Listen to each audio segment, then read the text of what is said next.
So how you doing? So today's going to be a different kind of video for you. I'm basically going to bring you along in today's activities because it's going to be so random and all over the place that I thought you guys might be interested in this. We're going to be doing all sorts of stuff. She is actually early in the morning. Can you tell? The sun is just coming up over there. Birds are all out chippering. It's only about 20 degrees out here, so, you know, she's a little chilly. But I got a load of stuff here I'm going to have to unload because I'm headed back to the other house. But I'd like to say this is officially our first weekend in this house full-time. So just to give you that little update, we are now full-time at this house, but I still got a lot of work to do at the other one, getting it ready to be sold. And you're going to get to see a little bit of that today because I'm probably going to spend half the day there. But I got a few things to do before I head in there. You see, we don't have any groceries. I haven't bought any groceries in like a month. So, you know, I just kind of wanted to get our supplies down pretty low. Get some stuff, you know, cleaned up and everything. And today we got to go do some grocery shopping. And after that, I'm headed into the other house. So I got to get this trailer unloaded, and I need to get some wood split. I'm out of wood in the house, so I got to get down here and get some firewood split. She's cold. She's only, I'm going to say low 20s right now out here. So, you know, we're going to get to see her in a cold start. But before we do that, I got a box here, or 2 packages, I think, that just showed up, and I think they're chainsaw stuff. So what do you say we take a look and see what those are? I think you guys will like this. All right, so first package up for bid does appear to be carburetors. I bought 4 of the Neotech carb kits for a 372. This is one of them. I like getting these kits because they're like 10 bucks. Get the carb, the elbow, the bolts, choke rod, and I can't think what that is. Plus they give you 2 little screwdrivers for 10 bucks. You know, you get them on eBay, they're cheap. So I bought 4 of them. I bought 1 of these before. I didn't have any issues with it, so this time I bought 4 of them. I'm going to see how things work with the 4 of them. I need 2 of them right now. So this is my brother's 371. It needs a carb. This is my 372, which, you know, I've never even tried to start it. Now, whenever I bought it, the guy was able to start it. So, you know, since then, it has never been ran. But I've been working on getting the parts together to get this build done. It's getting a big bore top end. I got to get this little shim, whatever you want to call it, that goes in here yet. I did get a new tank for it. Briscoe sent me a tank, and I already got the top end, so we're going to be building that. This 360, I got to get this up and running. She needs a carburetor. That's pretty much it. It's already got new seals and all that stuff's done. I just need to get the carburetor on it, and I want to get that up and running. But that's why I got those carburetors. I don't know if a 372 carb is going to work well with this. We'll see. If it doesn't, we'll look at another option. But for 10 bucks, I figured, you know, I'll order a bunch of them because we always need carbs. And those 372 carbs are, you know, they'll fit a lot of different stuff, you know. I got some saws down there yet. That 410, I've never tried to start it. So I'm going to be trying that out here soon, hopefully, too. Now I got this package. Let's see what's in there. So we're looking at a Husqvarna 350. In my opinion, one of Husqvarna's better homeowner version of a firewood saw. I don't know if it runs. I think it does. But we're going to be checking this thing out. See if we can get it into some wood and eventually get it built up to something a little better than what it is from the factory. I've been wanting one of these for a while. It's kind of cool we got one now. But what do you say we go down here and try the splitter? it'll be a cold start on a cold day. So let's see how hard it is to start. All right, let's see how she starts on a cold day. She's gonna be a little stiff. That hydraulic oil, she gets stiff when she's cold. So it's probably not gonna want to start so easily. But let's find out.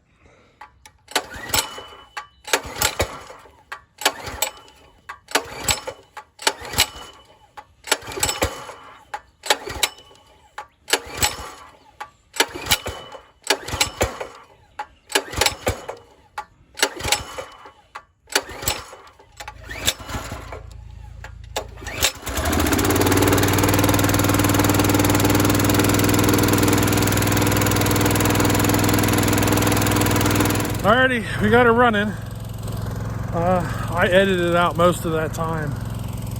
So it was roughly a half an hour of pulling on that off and on. I'd pull on about 10 or 12 times, take a break. It took about a half hour to get it fired up.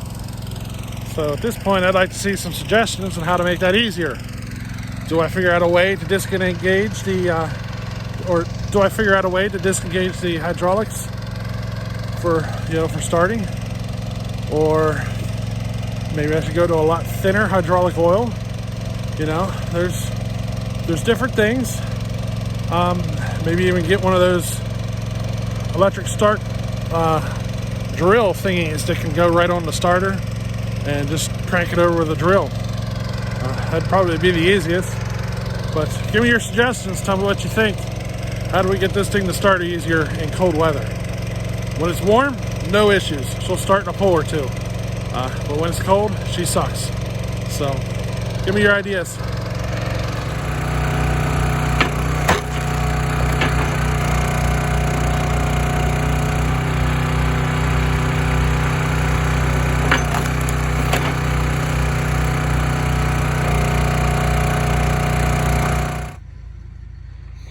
Alright, so there's a little pile of wood. This will get me through the night for certain. It'll actually probably get me through 2 nights. My goal this weekend is actually to get the whole pile done, but at least I know I got enough that if I show up late tonight, I got it here split, ready to go, so I can take it in and I'm good to go. So that's where we're at. On to the next project.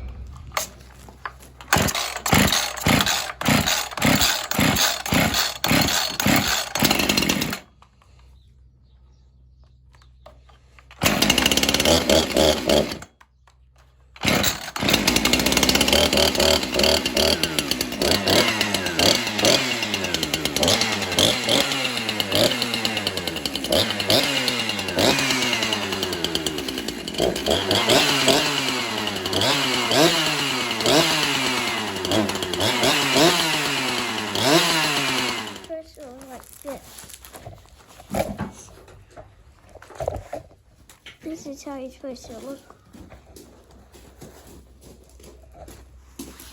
But I do it like, not like this. I do it like this. This is how I do it.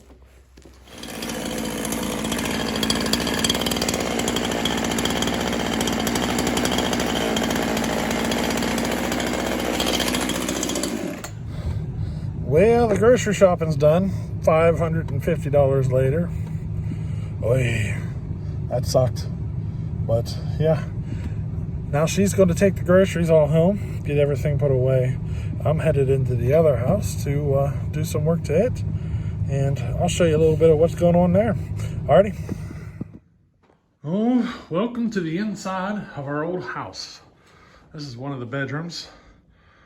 I've been working on getting it painted, as you can tell, but this is the attic area, and you can see the door fell off.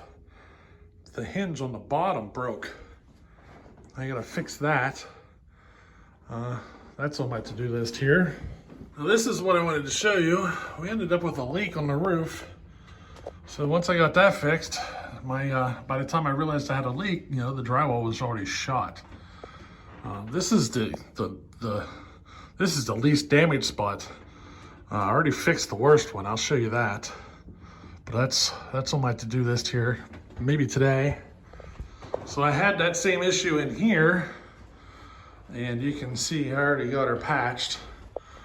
She's just waiting on paint at this point. Well, I gotta sand a little bit of the mud off of the wall, and then I can get into getting this painted. But that texture, you know, I got it looking decent. It's not perfect match. The color difference there is just because this was painted. I stopped painting at this spot here while I patched. So this is just the mud right there. So that's what you're looking at. But as you can see, there's the texture that was, there's the texture I got on it. And this is some of what I've been doing. I had to fix the leak and then fix this stuff, you know, trying to get this house sold. This room's painted all but for that. That's all I got left to do to get this room done.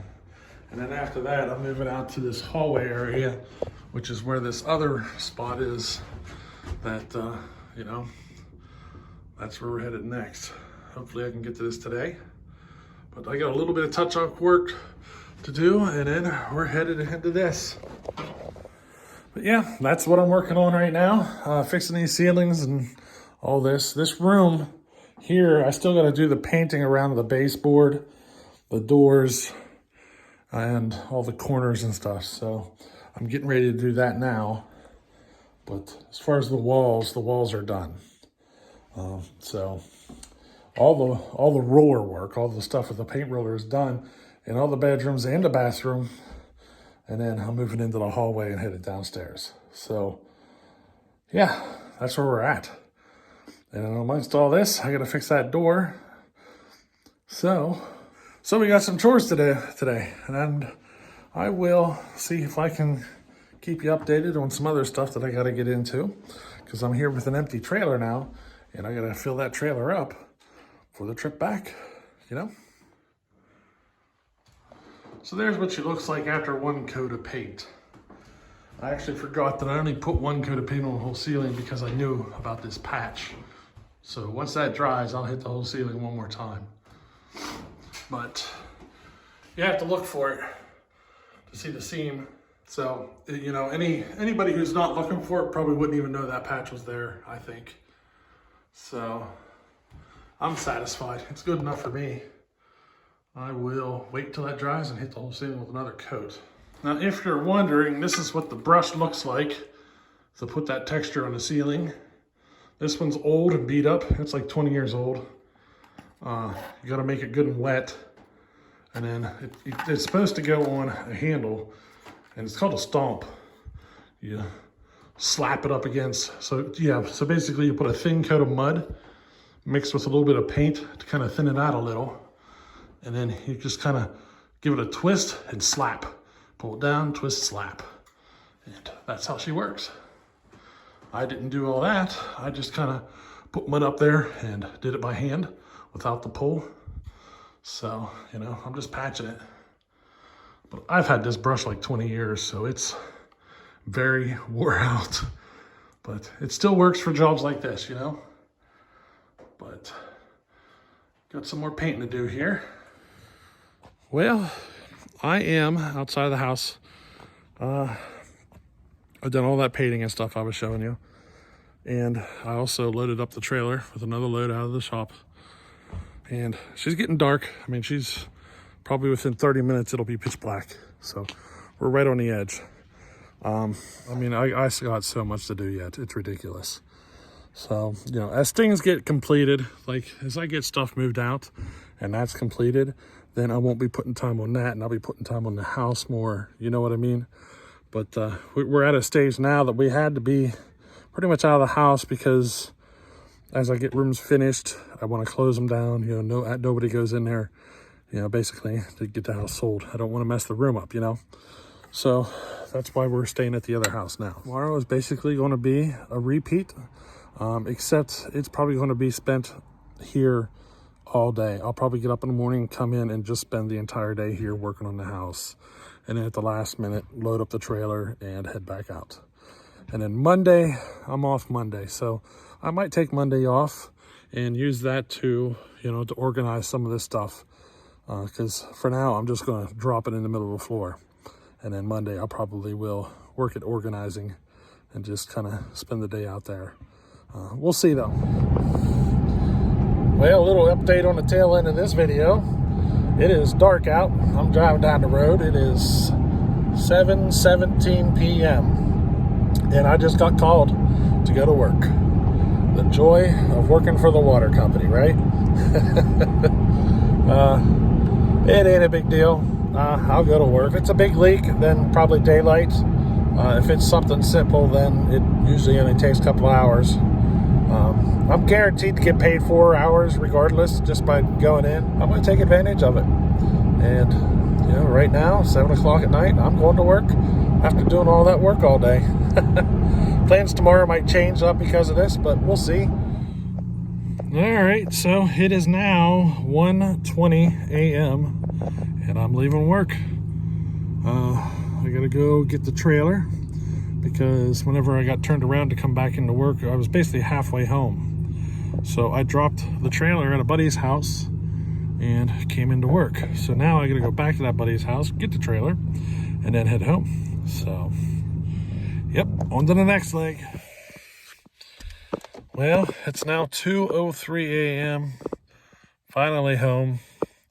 I'm just parking it. I'm not going to do any unloading. I'm actually quite hungry. I didn't get any dinner.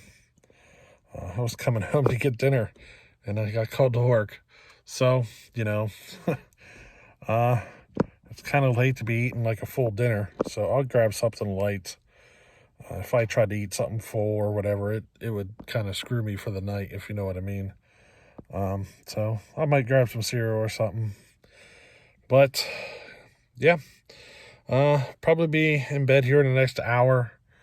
I don't know if you're anything like me. I can't just go in and, crawl in bed. I gotta unwind a little, if you know what I mean. I just can't do it. I can't just go in and, jump in bed and stuff. I'd be up for, it would drive me nuts. So, I'm going to go in, unwind, find a little something light to eat, and then go to bed. Probably going to get a couple hours of sleep. So, my plans tomorrow might get changed a bit. Maybe moved later in the day or something. I don't know. We'll see. I usually up between 5 and 6, but I'm probably not going to do that for tomorrow, or which is today, I guess. I'll try to sleep in as much as possible, but, the kids are usually up by 8, and they make enough noise that I'll end up getting up. So, we'll see how things go tomorrow, or today, or however you want to call it. But there's a little insight on my life, and, some of the stuff we're going through right now. It'll be nice when these projects get done. It'll just be go to work, come home, and all that stuff. It'll be really nice when those extra projects get done, because they're so time-consuming. They really eat up the day, But, hey, we'll catch you on the next one. Later.